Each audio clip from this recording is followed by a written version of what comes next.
O Justiça para Todos de hoje vai mostrar os avanços da Operação Lava Jato. Na última fase, a 41ª, foram cumpridos 13 mandados judiciais em São Paulo, Rio de Janeiro e Distrito Federal. Você vai ver os números da maior operação de combate à corrupção e à lavagem de dinheiro do país. E ainda os resultados das investigações, recursos repatriados e devolvidos aos cofres públicos e mais de 150 condenações. Acompanhe o Justiça para Todos, está no ar.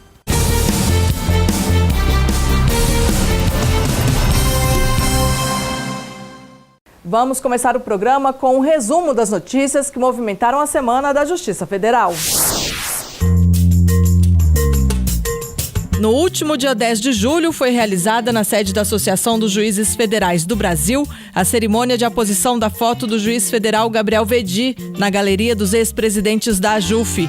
O magistrado presidiu a entidade de junho de 2010 a junho de 2012. Na data de hoje, nós preenchemos uma lacuna na galeria dos ex-presidentes da AJUF, porque nós já tínhamos descerrado a foto do ex-presidente Nino e não tínhamos ainda do ex-presidente Vedi, porque ele estava fazendo um curso nos Estados Unidos. Depois das homenagens, o juiz federal Gabriel Vedi elogiou o trabalho realizado pela equipe que fez parte de sua gestão. Uma alegria muito grande receber essa homenagem, significativo para mim, mas eu queria dividir ela, em especial, com a nossa diretoria de então, com os nossos associados e com todo o juiz federal brasileiro. A AJUF conseguiu deixar uma obra importante para a sociedade, que são os juizados especiais, as turmas dos juizados especiais federais, que visam justamente atender a população de mais baixa renda, tá? Então, realmente é gratificante ter auxiliado numa justiça mais rápida para aqueles que mais precisam. A Operação Lava Jato teve início em março de 2014 e recebeu esse nome porque as investigações foram feitas inicialmente em uma rede de combustíveis usada para movimentar recursos ilícitos.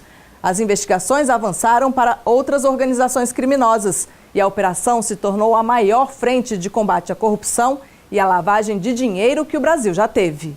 Corrupção não é só uma palavra feia, é crime. Significa depravação, suborno, alteração, sedução. Sedução em querer mais e mais aquilo que não pertence.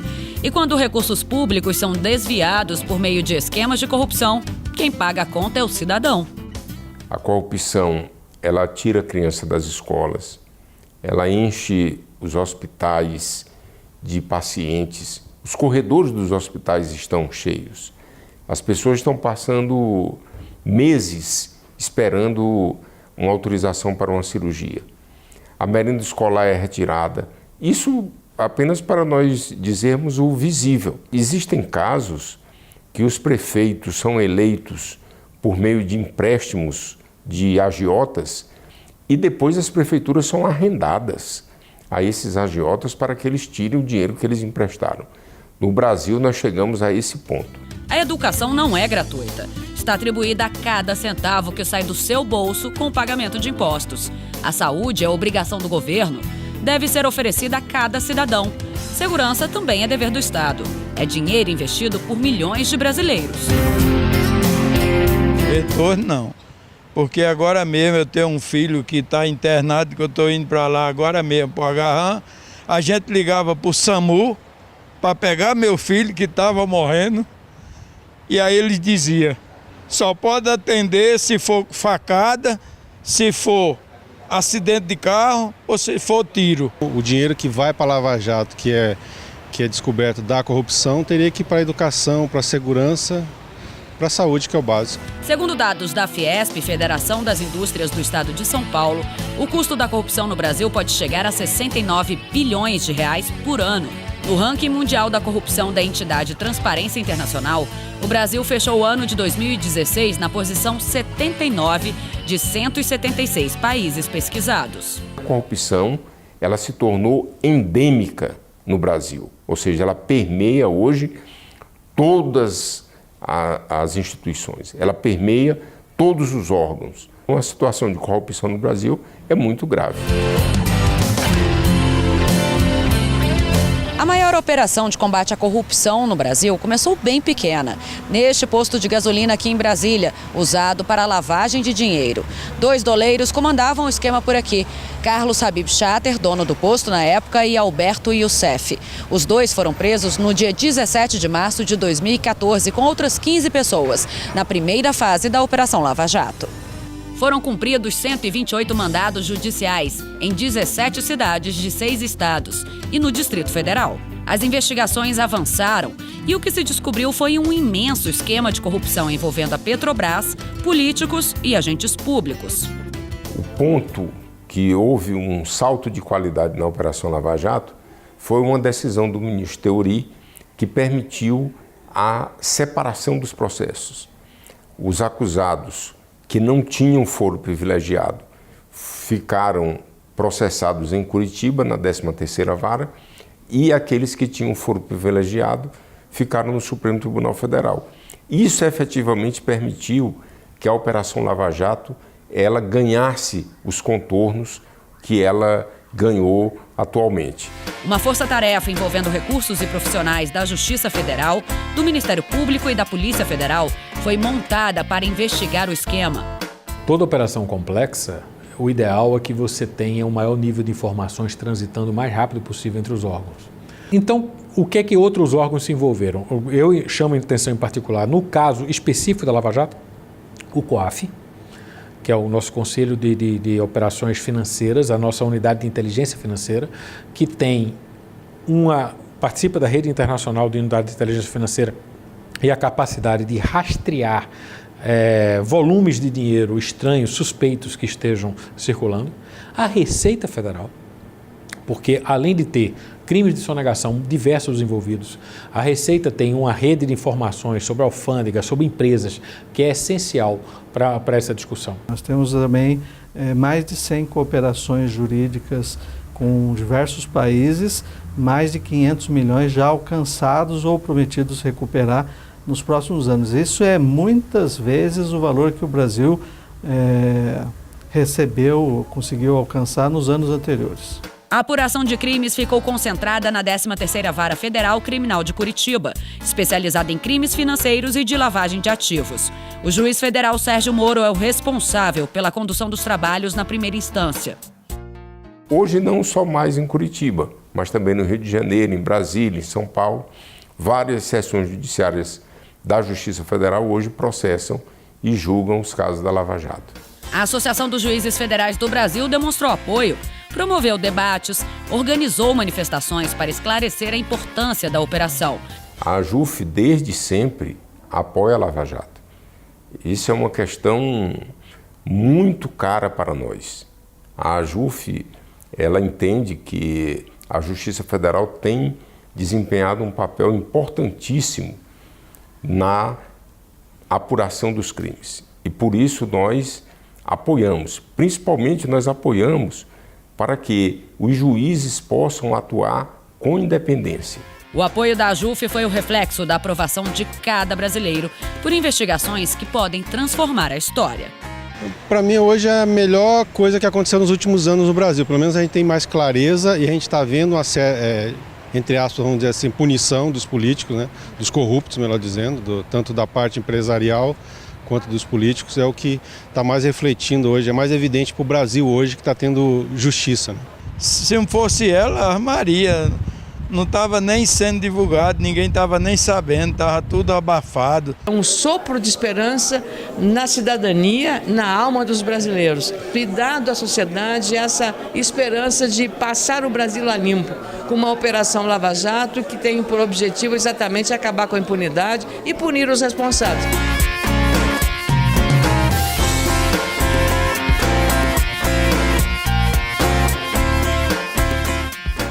No próximo bloco, você vai ver os números da Operação Lava Jato. Não saia daí, voltamos em instantes.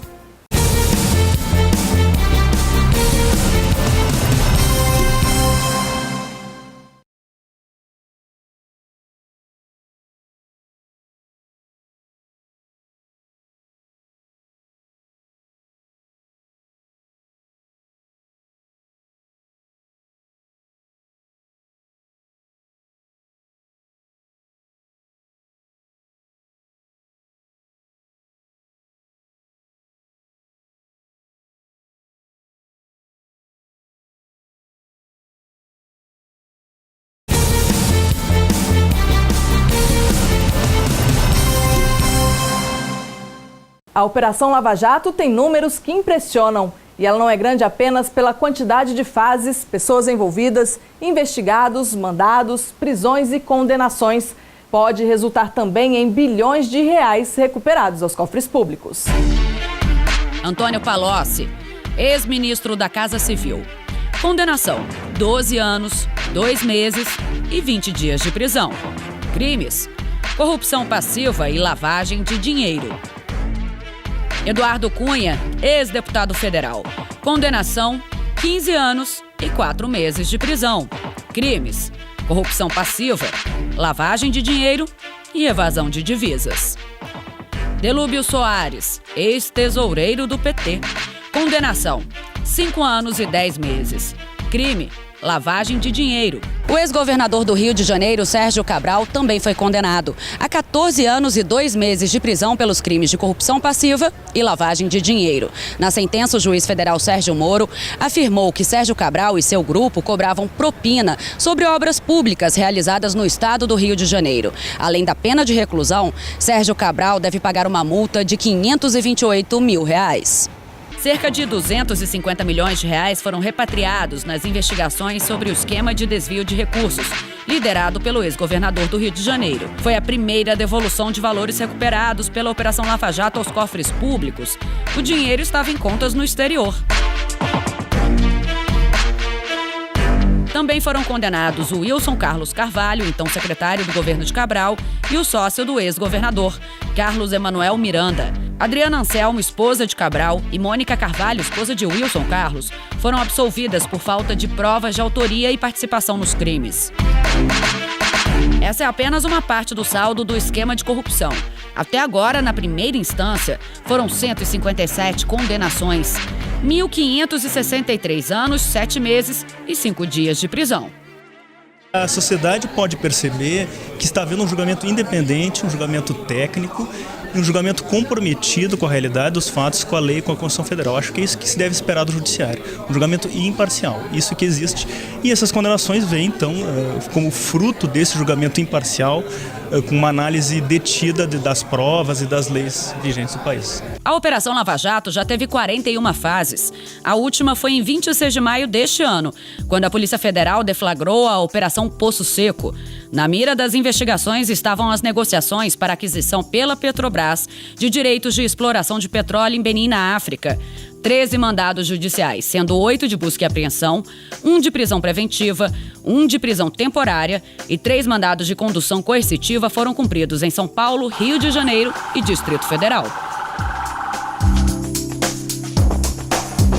Doações suspeitas foram desmascaradas. Investimentos que já eram altos e se tornaram astronômicos foram revelados. Os crimes já denunciados envolvem o pagamento de propinas, que superam os 6 bilhões de reais. 3 bilhões e 200 milhões de reais dos réus já foram bloqueados pela Justiça. Mas o que foi desviado dos cofres do país pode ser ainda maior. O valor total do ressarcimento pedido, incluindo multas para os condenados, chega a 38 bilhões e 100 milhões de reais. A recuperação desse dinheiro tem que ir até o fundo, para recuperar até o último centavo que foi roubado da sociedade brasileira. Autoridades com prerrogativa de foro são investigadas e julgadas no Superior Tribunal de Justiça e no Supremo Tribunal Federal. Só no STF são mais de 400 investigados. O governador só pode ser julgado pelo Superior Tribunal de Justiça. O presidente da República só pode ser julgado pelo Supremo Tribunal Federal. O mesmo vale para senadores, deputados federais. É uma forma de proteger não aquele indivíduo, mas a função que aquele indivíduo ocupa dentro do sistema político e jurídico do país. Cada brasileiro é uma vítima desse roubo que durou uma década. Por isso, o quebra-cabeças é desmontado todos os dias, a cada etapa. Nunca para. Esse processo é, sem dúvida, um marco histórico para o nosso país no que se refere a uma quebra de paradigma com relação à justiça criminal. Sempre se disse que no Brasil a justiça criminal somente atingia os pobres, né, a população menos favorecida. E realmente a Operação Lava Jato rompe com esse paradigma e hoje nós podemos ver aí, inclusive, presos pessoas poderosas, pessoas que já ocuparam altos cargos na República e também com acesso a muitos recursos financeiros. O Poder Judiciário Federal está ajudando a melhorar o Brasil para melhor, né? Um Brasil sem corrupção, um Brasil de mãos limpas. É o que eu quero, por exemplo, para os meus filhos, vou querer para os meus netos, né? Um país livre de corrupção e com boa governança.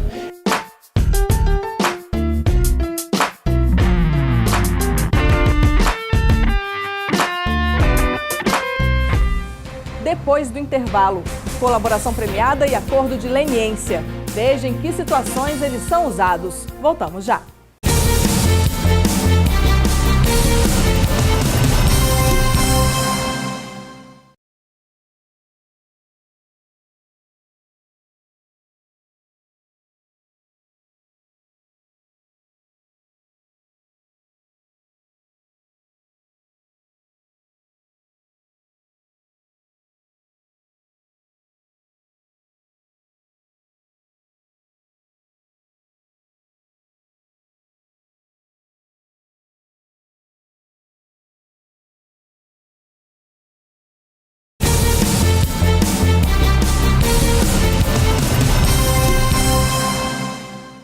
Quando os investigados têm informações valiosas, entram em cena a colaboração premiada e o acordo de leniência.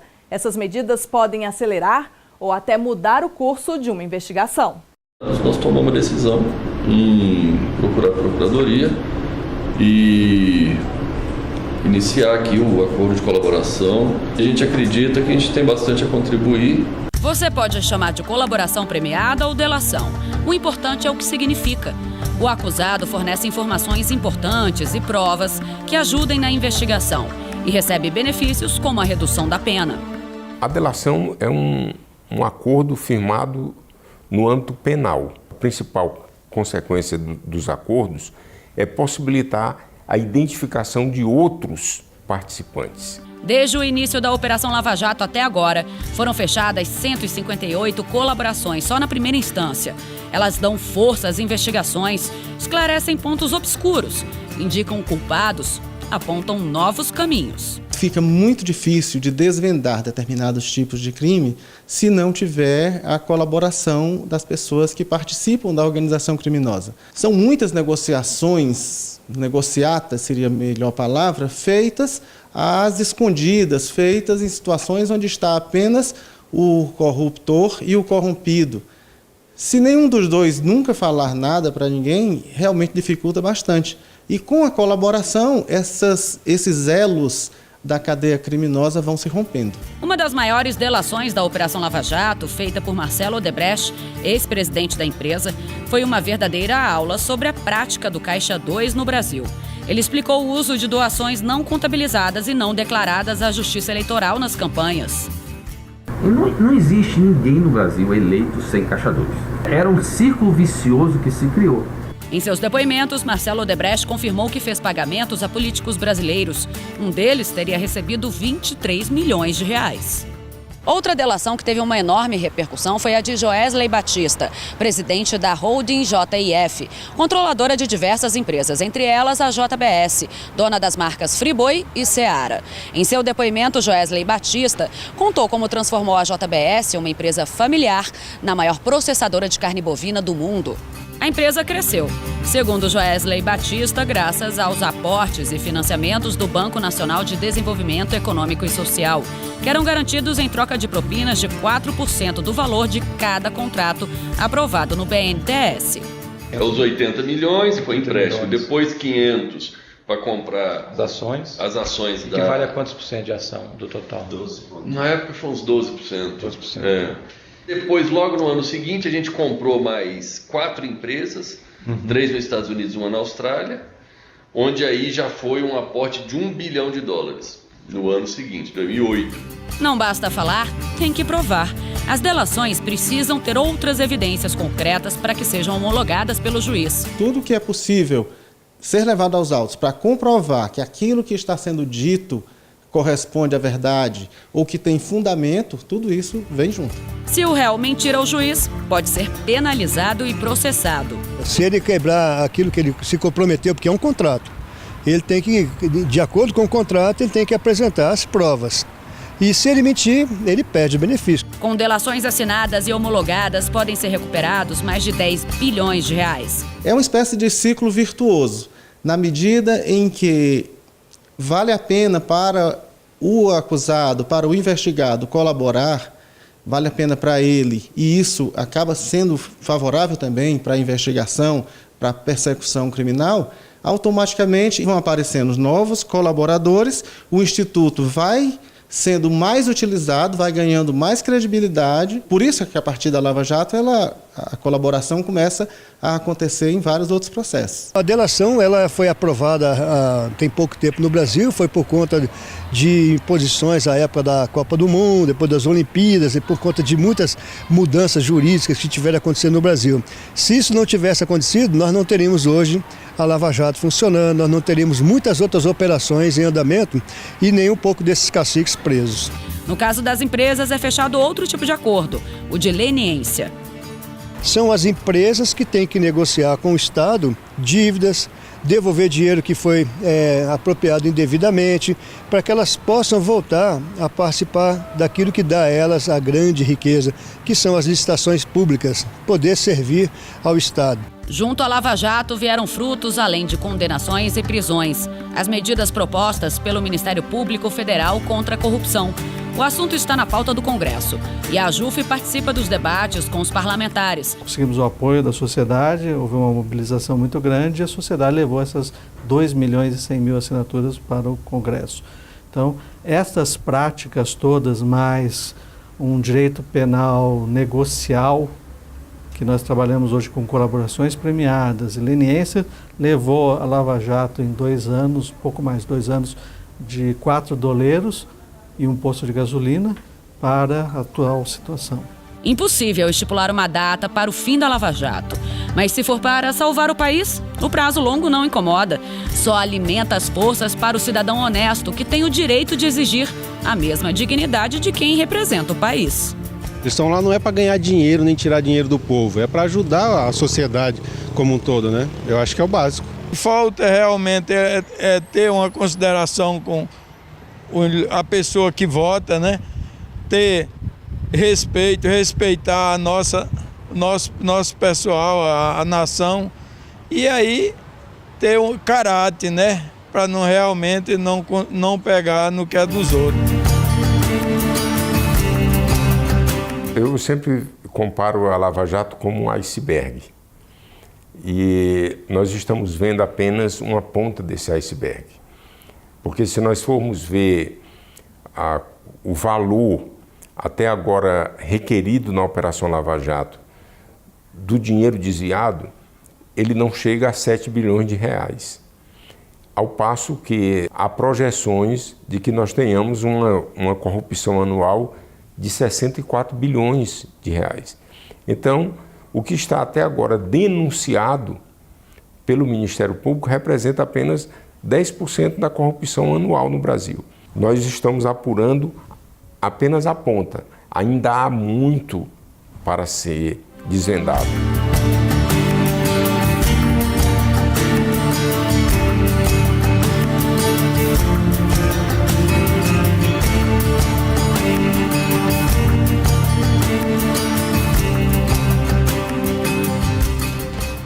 O Justiça para Todos de hoje termina aqui. Participe do programa, envie sua sugestão para imprensa@juf.org.br.